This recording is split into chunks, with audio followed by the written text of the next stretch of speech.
Support comes from 0 to 60 Reps, now in Buena Park and the city of Walnut, California. It's Shifted Perspective on Sociology of Cars podcast. I'm your host, Shift. In this new season, my goal is to bring you other professionals that also live and breathe the automotive and racing industries. Through real conversations, we'll highlight diverse career paths, insider knowledge, and the mindset required to succeed. Today, I have Nate. He's another Porsche driving instructor. Nate, how are you doing today? So far, so good. Cannot complain. It's a good day today. I love it. Now, Nate's an instructor, but he also has a background of sim driving, and we're going to dive deep into how you got into it and what that's all about. So, Nate, let's start off with the question. Tell the audience something about yourself that no one typically knows. For me, I guess outside of cars and driving, which is what most people will know I'm into, in my past, I was a big guitar player. I played that for about 10 years, was in a band, the whole 9 yards. And once I got out of high school, that sort of fell away, but I still have all of my equipment. It's something that I pick up maybe once a year or something like that. I'm hoping that there will be some sort of renaissance, but I'd say, you know, those who grew up with me will know that, but a lot of the people who have met me maybe in the last 3 to 5 years, not as much of a foreground element for me. So always a fun fact, I think. That's pretty cool. Yeah, I definitely did not know that. Yeah, it's I don't really share it anywhere. I don't listen to any music that has guitar. I mean, there's nothing about my current personality that really supports it. So dropped it cold turkey. More or less did. Yeah, I think it was pretty quick. As soon as I graduated, you know, band goes to college. I played in the jazz band in high school. So as soon as all of the extracurricular incentives to play the guitar went away, it kind of just fell by the wayside, and we hopped on a simulator for the most part. Nice. Kind of a, part of life, just moving on. Definitely. And I think growing up, that's the time where you kind of just figure out what you really want to lean into. And for me, it was like guitar, surfing. I played hockey for a little bit. Oh. And cars was always in the background. That never really left the whole time. And I think that's why I ended up ultimately coming back to that. So, gotcha. Nice. Now, Nate, when and where did your passion for driving begin? For driving specifically, I've always been into cars. Growing up my whole life, played with Hot Wheels, kind of all the generic items. But in middle school, I remember seeing my first, Gymkhana video, and I saw...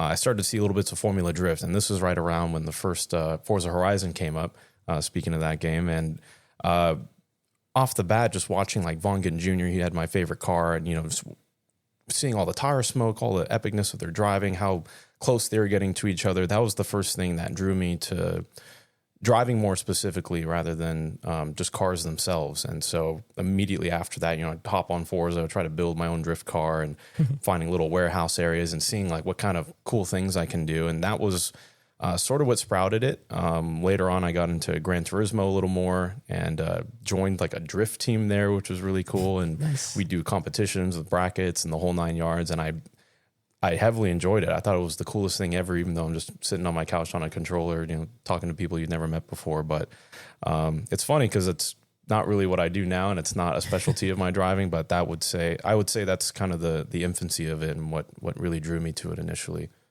Nice. I love it. Now, what about sim racing really grabbed your attention? And at which point did you realize that you had the talent to compete?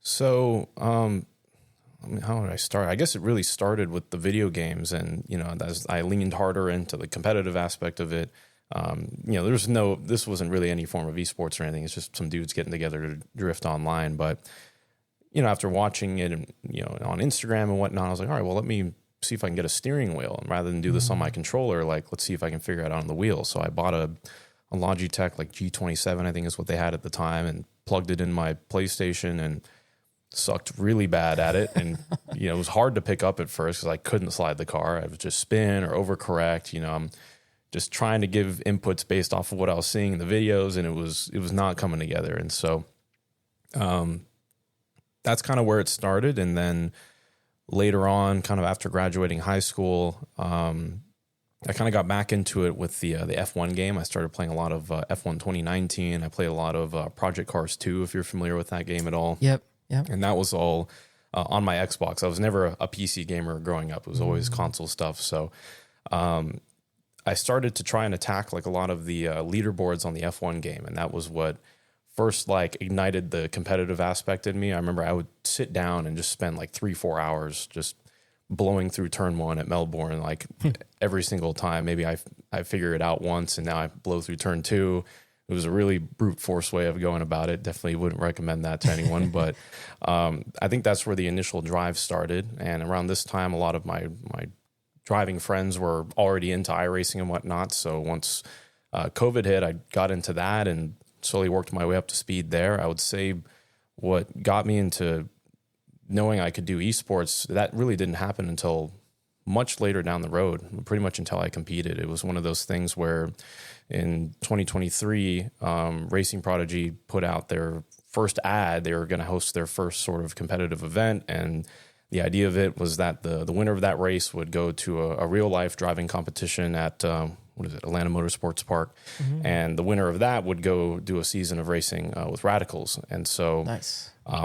A friend of mine sent that over to me. He's like, hey man, like, you're really fast on the sim. Like, you should just try and qualify and see what happens. And so, yeah, there wasn't really a thought of like, I can do this. It was just, I went in and, they gave you a week to qualify in the top 40 lap times globally. And I took the week off of work and I was like, well, if I want to try this, I'll just try and go all in. And we ended up qualifying. I think we were like 33rd overall. And it was tough to do. It was pretty much like 8 hours a day. This time I practiced a lot more effectively. It was, I got advice to, drive 20, 30 minutes. And as soon as you feel any frustration, any lack of progress, go take a walk, go do something else, and then come back to it. Mm-hmm. And we were able to have a pretty productive week and qualified. And that was pretty surreal. And it was one of those moments where I was like, I didn't realize I was going to make it this far. So now I'm like stressed about racing against all these other people, which is a whole other story. But yeah, I would say sort of fell into it. There was always a competitive drive, but there wasn't really a moment in my life where I was like, I'm going to do esports. It kind of just, the opportunity showed itself and I was like, okay, I could try that. And here we are. Nice. That's awesome. And what's your choice when it comes to, is there a particular game? Because you did touch on Forza, you did touch on Gran Turismo. Yeah. So, nowadays I have a PC, so we're full blown into that. That was kind of the growing up aspect of things. But yeah, in terms of like, you're asking kind of like what preferred like equipment I like to use? If there's just dealer's choice. In terms of like the sim chassis, I always tell people to just use whatever you can afford. So I started with a Logitech. During my time of competing, I was on a Thrustmaster belt-driven wheels, the TSPC model, which is by no means a great wheel. It's not a bad wheel. It's super reliable. I will recommend it to anyone who's kind of getting into things. But nowadays, I have a SimiCube 2 Pro. It's a full direct drive base and Husingveld sprint pedals.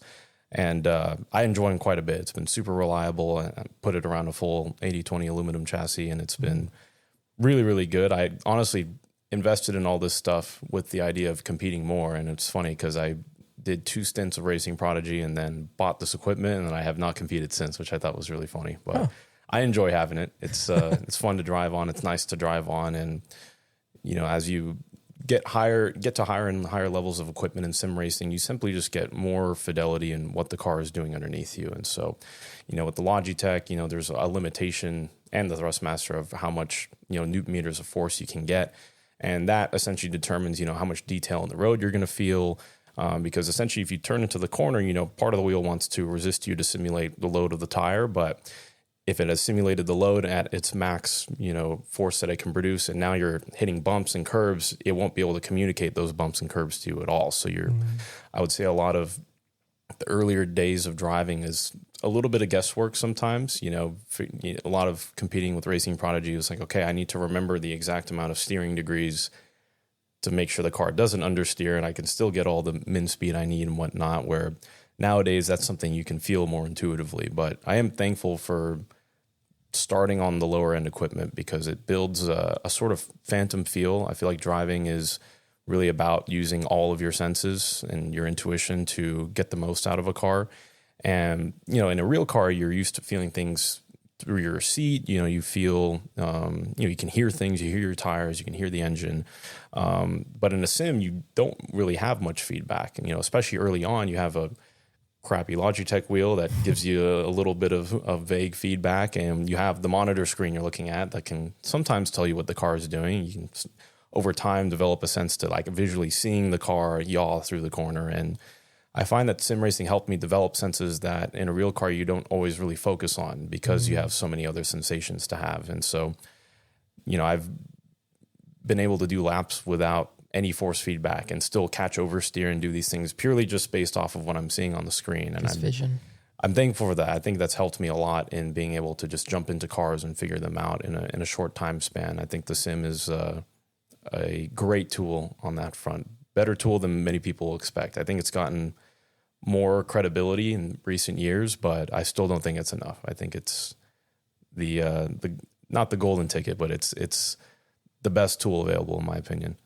Yeah, I agree. Because similar to you, that's what I grew up on, Gran Turismo, but sim, that's all I've really had access to, right? They didn't do karts, didn't have parents that can pay my way to do different activities, so just kind of had to figure it out. But that's what I noticed, at least going from sim to reality. It was a nicer transition. Now I've heard the opposite with reality to sim. It's a little more challenging. Definitely. A lot of people, they'll be in driving for 10, 20 years and now they get into a simulator and it's hard because you're in a chamber of no senses. You now just have hands and eyes. And typically, unless you're driving cars without power steering all the time, usually your hands aren't really knowing what that wheel is telling you. Normally you have a car that has power steering and, what cues you to counter steer through a corner is not the forces of the wheel on your hands. It's other senses that you're using to detect that, where in a sim, you have to develop that feel. And when you don't have any initial perspective of driving, like you and I have, we could build up that feel and get into a real car. And now you have supplementary feel. You're like, oh, I have all this extra information that I like almost don't even know what to do with. It's like, right. It's like I added the training wheels on after the fact, Yeah. Nice.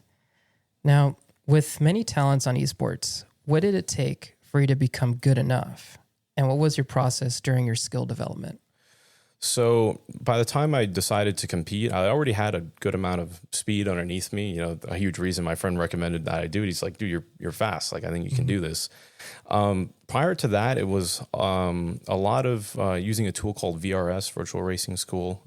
It's basically a telemetry software for iRacing. And they have a lot of coaches on there who are also esports drivers. They compete in like Porsche Esports Championship, a bunch of other different series. And each week, iRacing has a different car and track combo of racing that will happen throughout the week, and they will release data packs, which include, a reference lap, reference telemetry, a tutorial sometimes as well. And early on, I would just go and attack it because those guys were laying down fast reference laps. Like you'd have to spend hours if you wanted to even attempt at maxing one. And even nowadays, it's still a challenge to go in there and max them. There's some guys in there who, their career is sim racing and they spend a lot of hours in that. And that was what really helped me get up to an initial amount of speed. I think the other very helpful thing was never really sticking to one thing. I always made a big effort to drive whatever car track combo was available. So everything from an MX-5 Cup car up to the Mercedes W13 F1 car and everything in between, every car class of IMSA, front wheel drive, rear wheel drive, all wheel drive. And I found that, going to all these different platforms and combinations and trying to extract that level of speed that, using those VRS data packs helped me build kind of a catalog of tools to get up to speed in a car. And so now whether the car has lots of aero, whether it's stiff or soft, like I have some form of muscle memory kind of already tied to that, which is really helpful. And I think that's really the biggest helping part of the sim is that I feel like what makes a good driver is someone who can adapt very quickly, at least in road racing and motorsport, which is where most of my perspective on this comes from. The teams will always appreciate a driver who can hop in within 2 to 3 laps in a car they've never driven before and get 90, 95% out of what that car is already capable of. And the ability to do that, the ability to have the right amount of intuition and trust to do that without wrecking the car, Right. I think really came from diversifying the things I drove, because every car has a different recipe as to what it needs, right? Even in real life racing, sometimes, setup's a little off. Sometimes maybe you flat spotted a tire. There's always variables that you're working with. And there's no one size fits all way to drive a car fast, in my opinion. So I think that was the biggest help, the biggest tool that I used to develop myself, both VRS and then just making sure that I didn't stick with one thing for too long, like staying open-minded to trying different things, even if it was a car I hated driving. In fact, those are usually the ones that will teach you the most. If it's a car, you're like, I just cannot get this car to turn. I cannot get it to slow down. And it's easy to develop a lot of frustration in that. But if you can sit with that for a second and push through it, you'll be surprised at what that'll give you. And when you drive a car that you do really like, now you're able to get even more out of that car, and it's sort of a snowball effect. At least that's what it was for me there. Yeah, I agree with that. Just kind of compounds on it, right? Definitely. Diversifying yourself. Exactly. Oh, that's exactly. beautiful. Now, describe your journey to becoming a coach at PECLA. When did you know that you had the desire to instruct? Gosh, I guess I'm going to give you a similar answer here. A lot of how I've gotten into the career of driving was never really setting too much of an intention beforehand, which is quite weird. After doing some sim racing stuff, I knew I wanted to race in some form. I knew as a bucket list goal for myself, I wanted to get behind the wheel of a real race car. Didn't matter what the series was, but I would have loved to just get out there, be wheel to wheel with people. I had friends who were already doing it, and that was really inspiring to watch. It's like, okay, like I don't have to go some traditional route. Like I can, this is attainable. I could figure out a way to make this happen, and so it started with just going out and crewing for Spec Miata fields and changing tires and doing things like that, just to be around it and understand how the sport worked, what it takes to run a car in that sport. And in that process, a good friend of mine started working at PEC, and after a few months of being there, I had really didn't have the driving background that they typically want there. And, but he said, I think you should give it a try. Same for put me into esports. So very thankful to him for that. But, he's like, you should put in an application. It's like the worst that can happen is they'll throw it in the trash, And so I put one in and got greenlit to do an interview. It was a horrible interview. I did not do very well. At least their interviews are interesting. It's 3-on-1, and after the spoken part of the interview, you actually go out and drive. And the driving was kind of the saving grace for me. I ended up driving well enough to where they were like, okay, we'll give this guy a shot, But I remember I was sweating bullets in that interview. It was quiet. They're picking apart your driving resume, which I had very little of at that time, and so. It's hard to really skip around that elephant in the room. I just have to trust me, man. I can do this. Yeah. And then training was grueling. It was all things that I'd not done before. I had very minimal coaching experience at that point, and had never, a lot of the coaching there is lead follow coaching, where you're leading other cars around, and I'd never done that before. And so it was, the telltale saying they have, it's like drinking water through a fire hose. And it was a stressful time, and ended up making it through. And it was something I'm thankful for, but definitely not something I expected to do. It was one of those things where from him telling me I should apply to being there was 2 months, 3 months of time. And so I went from, being in school, folding towels at a country club to now I'm here. And it was pretty surreal, I would say. And very thankful for it. Thankful for life somehow bringing all of those elements together there. So yeah, that's amazing how it all just kind of came together for you. In a way, it wasn't without, going through that process. It was there every day of that training. You're like, I don't think I got it. Every single time you're like, Yep. I'm not sure, you just think about what your own background is, and you see what these people are accomplishing around you, and you're like, I don't know if this is for me, or I know it's for me. Part of me feels like I am underqualified. It's like I can see why they want, this many years of motorsport experience and whatnot. Because I by that point in time had very little seat time on a real track, let alone doing that in front of two other people. And guiding them through that as well. It was an order that I thought was taller than what I could handle at the moment. So, even after completing the training, even every year I've worked there has been more and more growth to kind of surpass that and kind of learn the skill set while doing it, and also trying to maintain a level of safety and success there while doing it as well. It was a very tall order, but it's giving me a lot of confidence in myself as a person now. The fact that I was able to, conquer those things, and now I feel hungry for whatever's next on that front of things. So nice, that's awesome. Being in that hot seat sounds familiar. For those of you who don't know, Nate actually trained me. So indeed I did. I know exactly what he's talking about. Now, Nate, do women treat you nicer once they discover that you're an instructor? I would say no. I would say no on that front. Yeah. I mean, I don't know. I guess women is a big can of worms you could potentially open there. But no, I mean, I think women are always going to be more concerned with who you are as a human being on that front of things, and a lot of those exterior factors will kind of fall by the wayside. At the end of the day, we get to do a lot of cool things, but we're no different than the guy who works an office job, and I still pay taxes. I still do all the regular stuff. But no, I mean, I think there's a level of uniqueness to it for sure. Someone hears about that, they're like, "Oh, that's interesting." So it's not the worst conversation starter, I wouldn't say. Definitely can give you an edge on that front. But no, I haven't really seen like eyes glow up or something like, "Wow, you're a driver." Most people.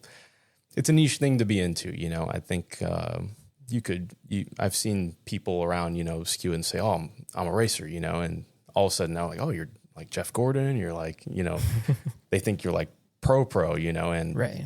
At the end of the day, I'm not that. I work in the industry, and I'd like to think I drive well, but I would say not so much. I guess that's my general answer.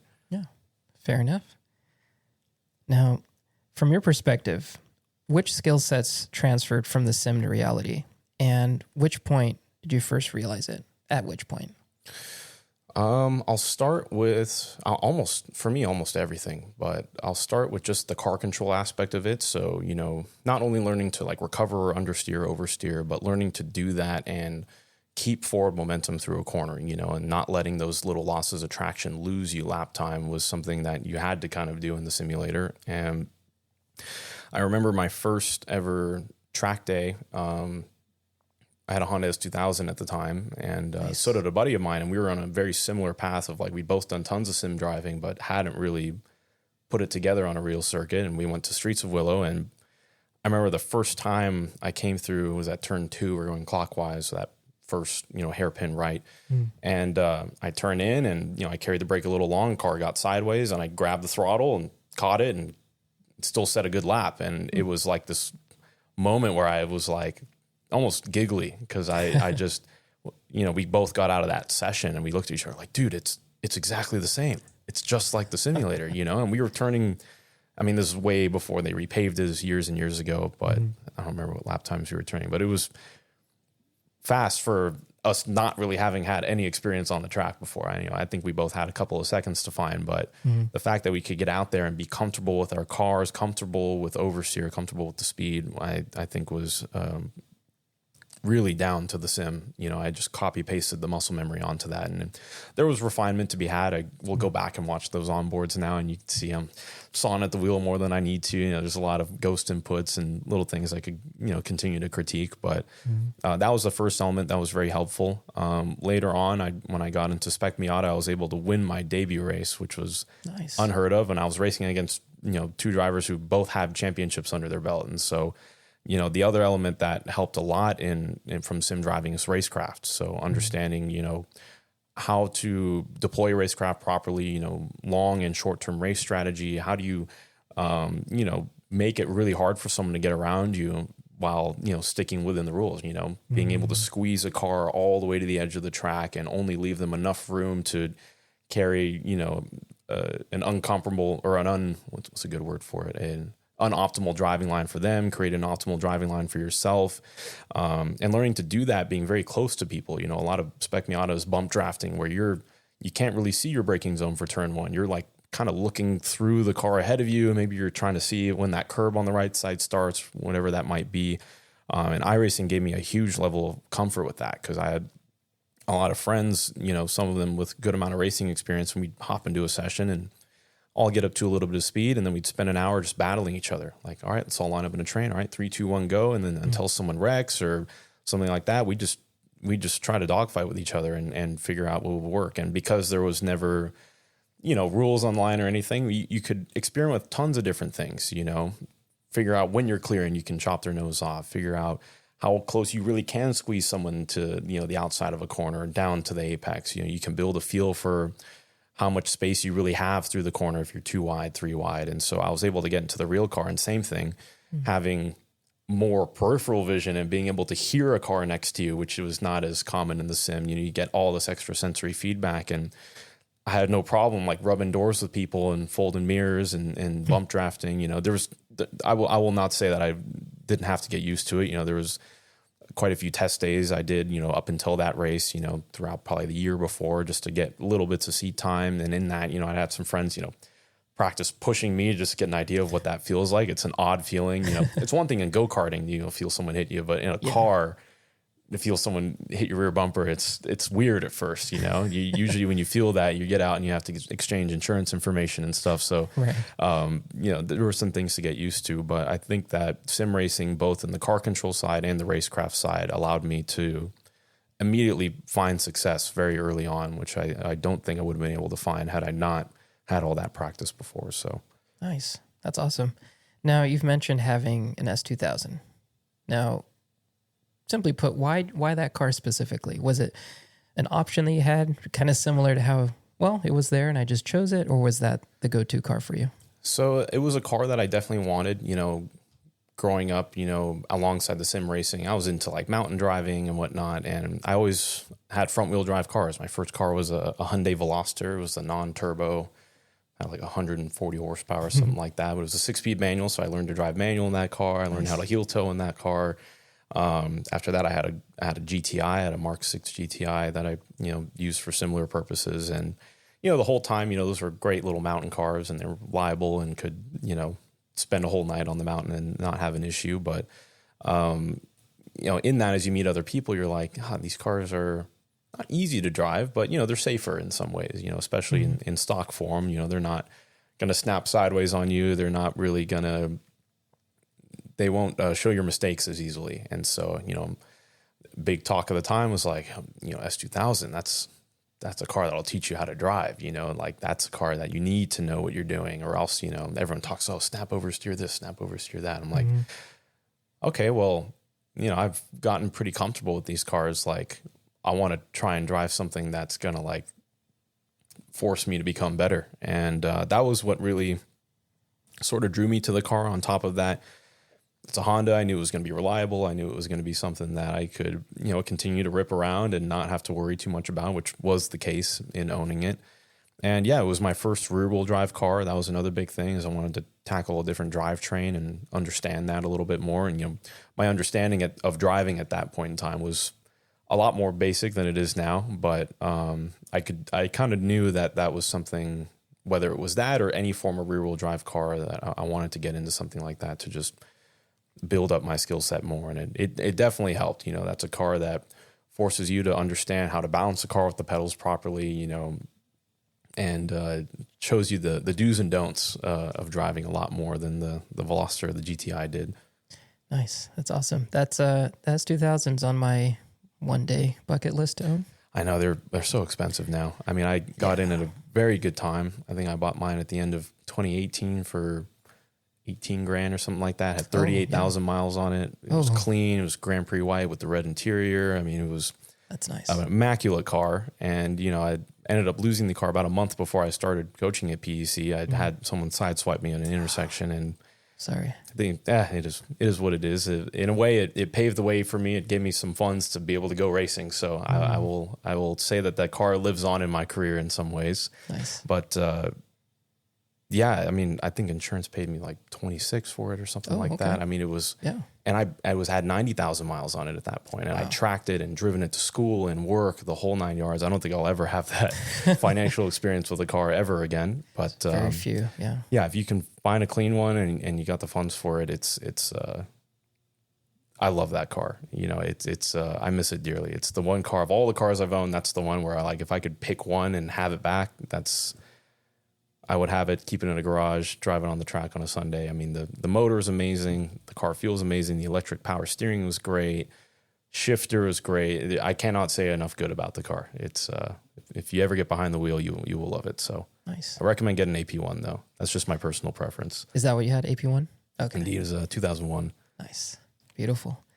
Now, Nate, if a newbie were considering trying the sim for the first time, never done it before, what advice would you offer them with the do's and the don'ts? So first things first, only spend what you're willing to spend. There's no need to go crazy money-wise on building a good sim. As I mentioned earlier with, building the Phantom Feel on the Logitech, I started with the desk and an office chair and some pedals on the ground with, a little bit of some shoes in front of it to keep it from shifting around. That's all you really need. And, I think all of what driving truly is, there's two elements to driving. One is understanding, the hows and whys of everything. But at the end of the day, driving has a feel element to it. And you can only build that via repetition. And I think a lot of people try to fast track their way around that. Mm-hmm. There is no way. It takes tens of thousands of hours of just turning laps and figuring that out. So if you get into a sim, spend what you can afford to drive a sim, get into whatever simulator you can afford. iRacing can sometimes have a taller barrier to entry because it requires, like a $200 a year subscription. And every car on track, you pretty much got to buy. Every track costs $15. Every car costs $12. That adds up very quickly over time as you want to diversify. And that's where Assetto Corsa can be great. Is it the most realistic thing in the world? No, but as I mentioned, driving takes a specific recipe. Every car takes a specific recipe. And I view simulators as different physics sets, the same way that real life is its own physics set. And just get behind the wheel. Get a sim, find whatever, minimum way you can get into it. And then from there, start turning laps, whether that's after work, if you have a couple hours. The more time you can invest into it, even if it doesn't feel productive, it is hugely helpful. Because the whole time your body is just building a catalog of inputs that work, inputs that don't work. Okay, this car really likes really fast counter steer and likes it when I bring the wheel back straight before the car overcorrects on me, even though that might not be something you do in a real car. Mm-hmm. But I think building that understanding is super helpful. So, just turn as many laps as possible. And that's the best use of it. Nice. Now, for those that have started, right? And they're still entry level, like you mentioned. At what point would you say, because people always say, I want to upgrade to Fanatec or I want to upgrade to this. What would you tell them is a deciding factor? So a deciding factor in wanting to upgrade should be, one is, do you feel like, is it a reliability thing? Is just something just broken? Then yeah, definitely upgrade. Honestly, a huge reason I ever upgraded my sim was just because I had things break. What really cued me to want to upgrade from my Thrustmaster up to what I have now was the esports. And so I got to a point where now, as much as I was running the same pace as these guys, I was struggling to be confident in making passes because I just didn't have the fidelity in the car to be able to send a move up the inside and not wreck them, because we're all driving perfect laps. So to get offline and try to, extract more is a tall order when you can't quite tell what the car is doing underneath you. So yeah, if you get to a point where you feel like you are not feeling the car and you are giving inputs based off of what is right and not because you're feeling that you should give that input, I feel like that was a telltale sign to move on to something new. But it's kind of hard to say. I would say, if you have the financial means for it, a direct drive wheel will give you more fidelity. It will allow you to feel the car in easier ways. So I wouldn't say there's a fully right or a fully wrong answer to that. But, don't feel like you have to go too far into haptics and things like that. So I find that this is a bit of a tangent, but two sort of types of sim drivers. You have the guys who are wanting to like get fast and get into esports, and then you have the people who are there purely for the immersion of it. And there are, you could spend $100,000 and have a motion rig and seatbelts that tighten on you every time you get on the brakes, and fans that blow wind in your face, to make it feel like you're driving fast. Like all that stuff is pointless in my opinion. That's although might add to the immersion, is not going to make you a better driver. Right. The important elements are a good set of pedals and a good wheelbase. Outside of that, everything else doesn't matter. I still have a cheap Thrustmaster shifter. I use it to this day. It's the one part of my chassis that I've never upgraded. I just carry it over to every other thing, because what's the need for it? A shifter is a shifter, If it works, it works. Exactly. But a brake pedal where you're practicing how do you modulate your brake into the corner, steering, how you're feeling the front tires of the car, those are more important factors. So if you are going to upgrade, make those the focal points. Everything else doesn't matter too much, in my opinion. Nice. Beautiful. Now, what's next for you, Nate? Unsure. This is, I guess you and I had a brief conversation about this before this podcast, but I might be getting out of the career driving. It's I feel very privileged and thankful to have worked in it and been able to, I didn't go pro racing. I'm not an IMSA driver or anything like that, but I got to work for a very high level brand, and I got to do lots of really cool driving. I did a full season of Spec Miata last year, finished third in the championship, got to win quite a few races, podiumed a few races, and Nice. in a way achieved the dream that maybe my childhood had set out for. I remember dressing up as Jeff Gordon when I was like 4 or 5 years old for like Halloween, and so I got my own fire suit now and I can go race. And I think now I would like to drive as more of a hobby. I almost want to return to that. If I remember back, my earliest days of enjoying driving was in that Veloster before I had any car friends or any people around me. And I just would go up to the mountain and drive for the enjoyment of doing it. And there wasn't a lap time involved. There wasn't any sort of need for perfection involved. It was just go out there and do it for the peace of doing it. And I still love what I do now, but I could see that maybe 10, 20 years down the line that's, if I were to really look deeply, I feel like that's the purity of why I like driving, is just the aspect of doing it, and everything else is a bonus. And so for me, racing is expensive. It ate my entire bank account last year, and I'm still recuperating. And so I would like to find a career path that allows me to maybe do that on the side and not have it eat a hole in my wallet, and be able to enjoy driving a little bit more fully. Once again, it's not that I don't enjoy it now, but I feel, I guess, content with the things that I've done, and would like to move on to what's next, I guess. Yeah. What's next, I guess I don't entirely know, and when it comes to the baseline of that question, but some other career path that allows me to let driving be the hobby, and something I do on the side. And I think the beauty now is that places like PEC I can still work at here and there, and I can coach my buddies and do little bits of private coaching if those opportunities fall into place. It's kind of the beauty of track driving being more of a weekend thing. Right. I think an initial sort of existential crisis I had is that it was going to be one or the other. I could either continue driving or not driving and doing something else, when in reality, I can see a lifestyle where I get to incorporate a little bit of both, hopefully. Nice. I think that's well said. And honestly, it's part of the beauty of life is figuring it out. So indeed it is. I think people stress about that a lot, when over time, if you can figure out that you're not actually supposed to have it figured out, it's a big stress reliever, I think. Yeah, and it's okay. Definitely. Nate, it was a pleasure you sharing your experiences and everything you've gone through in your journey. I think it really, at least I think the audience will take away a lot from that. I hope they can. It's been a fun one, and I'm thankful for it. It's no regrets at the moment, and hopefully everyone out there can take something good for it. I think sim racing is a hugely helpful thing. So if you have one and you are using it, use it more. If you don't have one, buy one and get on into it. So nice. Now, Nate, if any of our audience want to reach out to you, ask any questions, where can they find you? Best place would be Instagram. You can just send me a DM. I honestly don't do too much on there, but my tag is just Nate del Carmen, all one word, no fancy numbers or underscores or anything. That's kind of the beauty of my name. It's quite a unique one. But yeah, send me a DM. I'm always happy to answer any questions on that front. Copy that. Beautiful. Now, that reminds me of a bit of my childhood, because I'm sure we share a lot of similarities. But when I was growing up, all I wanted to do was be behind the wheel. So I would play any racing game I could find. First racing game was on an old Apple computer. I'm dating myself here. It was called Vet.